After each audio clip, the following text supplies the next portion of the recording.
Assalamu alaikum student.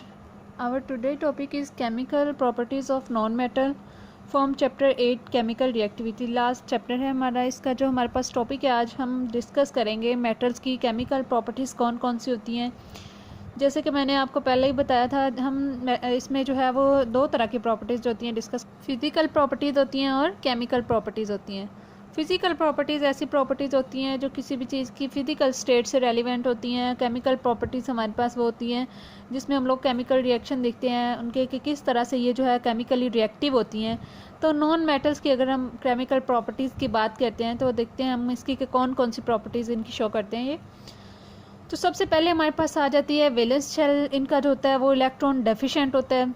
चूँकि हमने non metal की जब डेफिनेशन पढ़ी थी तभी हम ये कह देते हैं कि नॉन मेटल्स ऐसे एलिमेंट जिनमें जो है वैलेंस शेल इनका वेकेंट होता है, जिसमें स्पेस होती है कि वो इलेक्ट्रॉन को एक्सेप्ट करते हैं और नेगेटिव आयंस की फॉर्मेशन करते हैं, तो उनको बेटा हम लोग क्या कहते हैं, नॉन मेटल्स कहते हैं। तो चूँकि यहाँ पे हम लोग सबसे पहले ये बात करेंगे कि ये केमिकली रिएक्शन किस तरह की करती हैं, कि ये ऐसे रिएक्शन करती हैं जिसमें ये इलेक्ट्रॉन को एक्सेप्ट करती है। चूँकि इनके वैलेंस शेल की कन्फिग्रेशन कुछ इस तरह से होती है, हमारे पास NS2 NP5, यानी कि टोटल वैलेंस शेल में हमारे इनके जो वैलेंस शेल है उसमें टोटल 7 इलेक्ट्रॉन्स होते हैं। तो इनको अपना ऑक्टेट कंप्लीट करने के लिए क्या चाहिए, एक इलेक्ट्रॉन चाहिए। मैंने हेलोजेंस की लिखी है, हेलोजेंस जो हैं ये भी नॉन मेटल्स की हैं। तो इनकी जो है इलेक्ट्रॉनिक कन्फिग्रेशन कुछ इस तरह से होती है। तो यहाँ पे देखें बेटा, एक इलेक्ट्रॉन इनके पास क्या है, डेफिशिएंसी है एक इलेक्ट्रॉन की। तो ये क्या करेंगे, इलेक्ट्रॉन को एक्सेप्ट करेंगे और इलेक्ट्रॉन को एक्सेप्ट करके अपना वैलेंस शेल जो है वो कंप्लीट करते हैं। तो हम लोग कह सकते हैं कि इनका वैलेंस शेल जो है वो इलेक्ट्रॉन डेफिशिएंट है, इसलिए ये अपना ऑक्टेट कंप्लीट करने के लिए किसी भी एटम के साथ रिएक्ट करते हैं और उससे इलेक्ट्रॉन को एक्सेप्ट करते हैं। एक्सेप्ट करके ये अपनी जो है वो स्टेबल फॉर्म में आते हैं, स्टेबल अपना ऑक्टेट जो है वो कंप्लीट करते हैं। इसके अलावा ये जो है इनके कंपाउंड कौन कौन से होते हैं, तो इनके कंपाउंड जो होते हैं ये आयनिक कंपाउंड्स की भी नॉन मेटल्स फॉर्मेशन करती हैं और कोवलेंट कंपाउंड भी होते हैं और आयनिक कंपाउंड भी होते हैं। लेकिन क्या है कि आपको पता है कि मेटल्स होती हैं वो होती हैं जो इलेक्ट्रॉन डोनेट करती हैं। तो मेटल्स के साथ जो इसके बॉन्ड होता है, मेटल के साथ इसका बॉन्ड होता है, उनमें इलेक्ट्रॉन एक्टिविटी का डिफरेंस काफ़ी ज़्यादा होता है, इसलिए मेटल के साथ इनके जो बॉन्ड होते हैं वो हमेशा कौन से होते हैं, आयनिक बॉन्ड होते हैं। जैसे कि एग्जांपल हमारे पास है NaCl की है कि सोडियम एक मेटल है और क्लोरीन नॉन मेटल है, तो इनके दरमियान जो बॉन्ड होगा वो हमारे पास कौन सा होगा, आयनिक बॉन्ड होगा, क्योंकि दोनों में इलेक्ट्रॉन एक्टिविटी का डिफरेंस ज़्यादा है। मेटल इलेक्ट्रॉन अपना दे देती हैं, डोनेट करती हैं, नॉन मेटल उस इलेक्ट्रॉन को एक्सेप्ट करती हैं और आयंस की फॉर्मेशन करती हैं और उन आयन की इलेक्ट्रोस्टैटिक फोर्स ऑफ अट्रैक्शन से आयनिक बॉन्ड की फॉर्मेशन हो जाती है।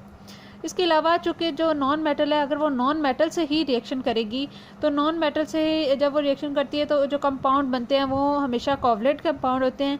इलेक्ट्रॉन एक्टिविटी का डिफरेंस चूँकि ज़्यादा नहीं होता नॉन मेटल्स के दरमियान।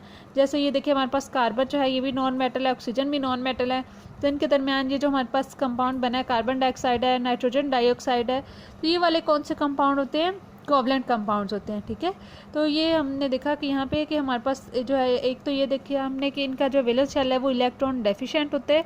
ये अपना वैलेंस शेल कंप्लीट करने के लिए इलेक्ट्रॉन गेन करती हैं, इलेक्ट्रॉन को एक्सेप्ट करती हैं स्टेबल फॉर्म में आने के लिए। इसके अलावा आयनिक कंपाउंड की फॉर्मेशन होती है जब ये मेटल के साथ रिएक्शन करेंगी, और जब ये नॉन मेटल के साथ ही रिएक्शन करती है तो वहाँ पे कोवलेंट कंपाउंड्स बनते हैं, कोवलेंट बॉन्ड बनता है। Usually do not react with water. Usually मतलब मोस्टली जो है अगर हम बात करें नॉन मेटल्स की तो ये वाटर के साथ रिएक्शन नहीं करती अगर ये नॉन पोलर नेचर की हैं, जबकि सब में ऐसा नहीं होता। कुछ जो है इसके जो है नॉन मेटल वाटर में जो है वो रिएक्शन कर भी जाती हैं, लेकिन मोस्टली हम लोग ये कहते हैं कि ये usually they do not react with water. इसके अलावा वाटर के अलावा इनके जो है वो आगे इसके डाइल्यूट एसिड्स होते हैं। डाइल्यूट एसिड जो होते हैं वो ऐसा एसिड होता है जिसमें वाटर की क्वांटिटी ज़्यादा होती है। ठीक है, काफ़ी डाइल्यूट होता है और एसिड कम होता है। चूँकि वाटर ज़्यादा होता है इस वजह से ये जो है इसमें नॉन मेटल्स जो हैं ये इसके साथ डाइल्यूट के साथ रिएक्शन नहीं करती। इसके अलावा ये होते हैं कि ये जो है नॉन मेटल्स जो है ये इट सेल्फ इलेक्ट्रॉन एक्सेप्टर है, ये इलेक्ट्रॉन को क्या कर रही हैं, एक्सेप्ट कर रही हैं। ठीक है, तो चूँकि अगर हम एसिड की बात करें तो एसिड जो होते हैं ये प्रोटॉन को डोनेट करते हैं और ये भी इलेक्ट्रॉन को एक्सेप्ट करते हैं। ठीक है, तो ये भी एक्सेप्टर है इलेक्ट्रॉन के और ये भी इलेक्ट्रॉन के एक्सेप्टर हैं, इसलिए इनका आपस में रिएक्शन नहीं होता। नॉन मेटल्स होती हैं ये एसिड के साथ रिएक्शन नहीं करती। इसके अलावा अगर हम इनकी इलेक्ट्रोनेगेटिविटी की बात करें नॉन मेटल्स की, तो इलेक्ट्रोनेगेटिविटी हमारे पास क्या आते हैं कि ability to share to attract ability to attract share pair of electron. ठीक है, तो शेयर पेयर ऑफ इलेक्ट्रॉन जो होता है, यानी कि अगर बॉन्ड बना है तो हमारे पास उस बॉन्ड जो है उसको अपनी तरफ जो खींचने की सलाहियत होती है, जो शेयर्ड पेयर ऑफ इलेक्ट्रॉन होता है उसको अट्रैक्ट करने की सलाहियत को हम लोग इलेक्ट्रोनेगेटिविटी कहते हैं। तो इलेक्ट्रोनेगेटिविटी जब हमने पढ़ा था तीसरे चैप्टर में, तो वहाँ पे हमने इसके फैक्टर भी पढ़े थे कि जिसका साइज़ छोटा होता है, न्यूक्लियर जो है अट्रैक्शन ज़्यादा होती है, वो ज़्यादा इलेक्ट्रोनेगेटिव एलिमेंट होता है। ठीक है, तो इलेक्ट्रोनेगेटिविटी की अगर हम बात करें तो ये डाउनवर्ड जाते हुए इलेक्ट्रोनेगेटिविटी डिक्रीज़ होती है।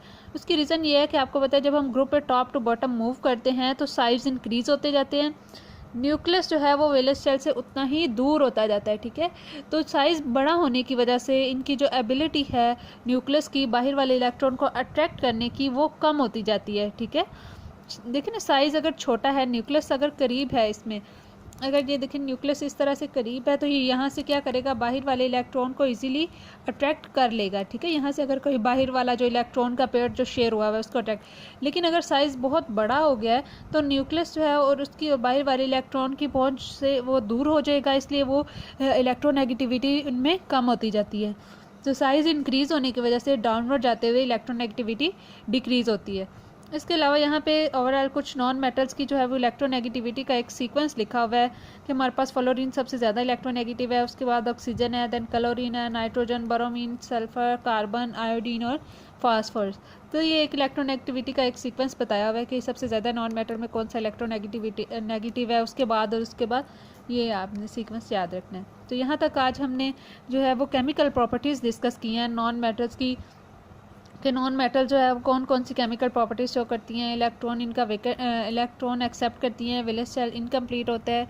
इसके अलावा हमने देखा कि ये आयनिक कंपाउंड बनाती हैं, मेटल के साथ नॉन मेटल के साथ कोवलेंट कंपाउंड्स बनाती हैं, वाटर के साथ और एसिड के साथ रिएक्शन नहीं देती, और इलेक्ट्रोनेगेटिविटी इनका डाउन द ग्रुप डिक्रीज़ होती जाती है।